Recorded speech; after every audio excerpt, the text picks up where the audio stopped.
on page 125, and this will segue in. This is one example. We do not have a cultural category. We don't think we do, at least, but you argue that actually we do, for the eunuch, the concept of a eunuch in the ancient world. Yeah. Now we think of a eunuch and back in ancient times, they used to, castrate boys either to keep their pretty singing voices for their cathedral, or so that they could trust them around the king's harem of women, or just to emasculate them and make them serve as slaves for whatever reason, or people who were born with deformities, malfunctioning bodily functions. So there was this category called the eunuch. Mm-hmm. That's right. Everybody kind of knew what it involved. Now, today, we don't exactly have the same category. So when we read Jesus's discussion of eunuchs and those who choose to become eunuchs for the kingdom, or those who are born eunuchs or whatever, readers may not know what to do with that exactly. And you have a beautiful part where you tie it into some modern conditions that people do find themselves in. So unpack that for us, the concept of the eunuch and what it means for us. Well, you have to assume that what defines you is your family and your ability to make a family. And so, Abraham is disconsolate because he can't have children, and he feels cursed about, and I'm sure Sarah is too. And it is when God gives him a great family that shows his how wonderful he is. And so to be willing to give up your family making ability, like some of us single people maybe aren't doing that on purpose, but it's what's been happening to you. It's a worldview change, is the idea that you mean I don't have to have a family? I can serve God with my life. And so that's, Jesus is really he's doing a little twist. Because eunuchs, I believe in the Torah, eunuchs are not allowed to come into the temple because they're trying very hard to keep pagan worship practices out of the temple. That's why women are not priests, because we're not going to do the sex thing that you guys do. Just when you wear pants, we don't do that stuff in the temple. And so there's no eunuchs involved, but you can see in Esther and some of the later books is that eunuchs are also high officials. Often and so Jesus kind of respinning it as, those people who, some of those eunuchs were serving the king. And so he says some in the same way, and he's talking to people who might forego getting married in order to be his disciple. He reminds people, it's in Isaiah 56, where God makes this wonderful promise. Says, let not the foreigner who has joined himself to the Lord say, the Lord will separate me from his people. And let not the eunuch say, behold, I am a dry tree. For thus says the Lord, to the eunuchs who keep my Sabbath, who choose the things that please me and hold fast to my covenant, I will give it in my house and within my walls a monument and a name better than sons and daughters. I will give them an everlasting name that will never be cut off. You can hear that sons and daughters are how you make your name. You keep your name known in the world because they will remember with great love your parenting.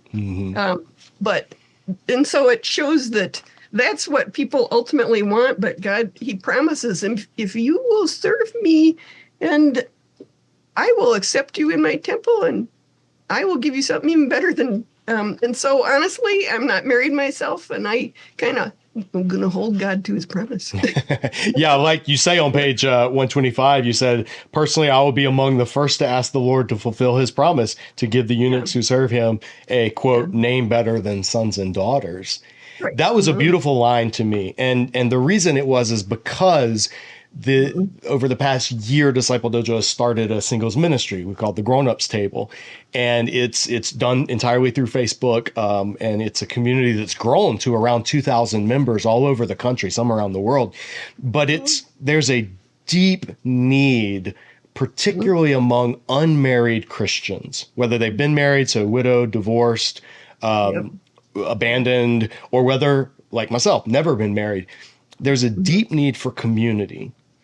And there's also a deep pain for those who have longed for a family and have never experienced it. And usually the pain of childlessness gets acknowledged when it's a couple that is struggling with infertility. Like most churches have infertility support groups, and it's almost like we recognize that as a very valid grief, in something that brings grief.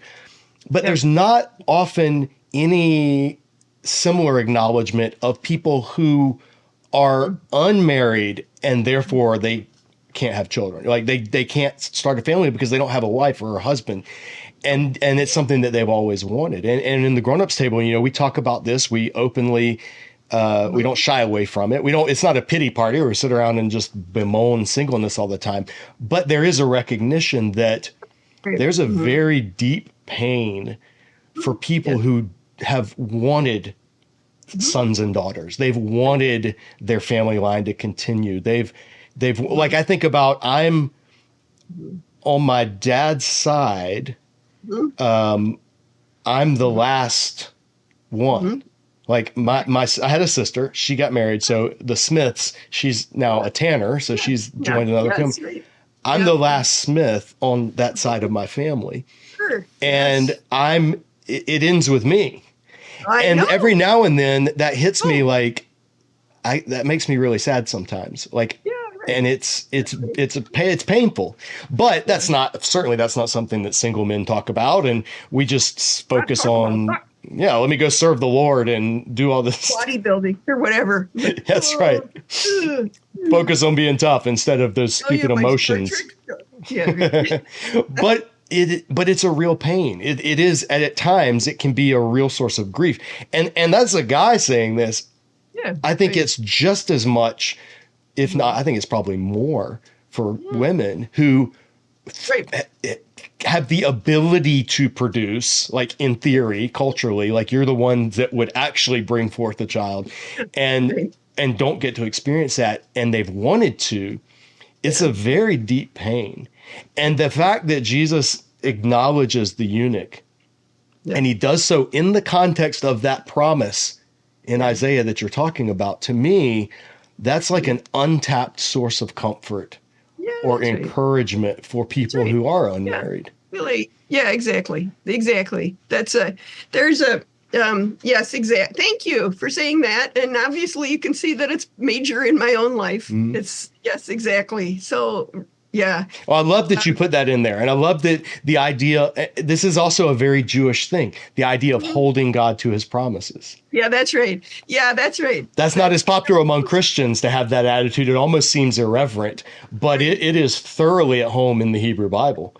I have a chapter called Praying with Chutzpah, and it's about the fact that people pray with chutzpah.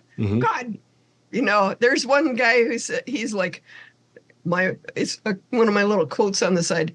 My wife has died. All my children has died. Even my daughter. They were my comfort. Now I have only you. You must be my comfort, God. I have no one else. He's like, I'm holding you to this because I don't have anybody else. Yeah. Well, that reality, we see it I see it as I'm teaching through the Psalms here on the channel, is you see a level of, we would say boldness. We might even say irreverence, but it never actually devolves into that. But from our perspective, as people who are just supposed to, it's the will of God. Who am I to question? That's right. Yeah. The psalmists and the prophets Habakkuk never took that approach. The psalmist never took that approach. Let's not even talk about Job. Like it's a very Jewish. So I loved reading that for multiple reasons. I related to it, and I also thought it's a thoroughly biblical approach That's right. Like, God, you made this promise. I'm gonna hold you to it. I'm going to hold you to it. That's right.